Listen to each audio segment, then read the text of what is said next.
কি? এটা ওয়ালাইকুম আসসালাম। এটা ধান টিয়া ধান।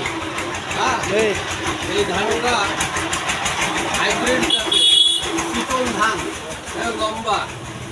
এটা খুবই উচ্চ ফলনশীল টিয়া লাল ক্ষীরের। এটা মেসাজ সাইজের আমার কৃষি সেবায় পাওয়া যাচ্ছে কুতুবপুর নাগরহাট। এখানে আমাদের অ্যাভেলেবেল আছে। আপনারা যারা কৃষক এই এলাকার তারা ধান সংগ্রহ করতে পারেন। এই টিয়া ধানটা এটা হাইব্রিড, এর সাথে আছে আর একটা ব্ল্যাক ওয়ান। এটা ধান খুবই চমৎকার। এটার কার্যকারিতা কি? এটারও কার্যকারিতা বলেন আমাদের। আগুর ধান, এটা ধান কাটিয়ে আলু রোপণ করা যায়। এই টিয়া ধান কাটিয়েও আলু রোপণ করা হয়। তো আশা করি আপনারা এই অঞ্চলের মেসাজ সাইবার কৃষি সেবায় আসুন।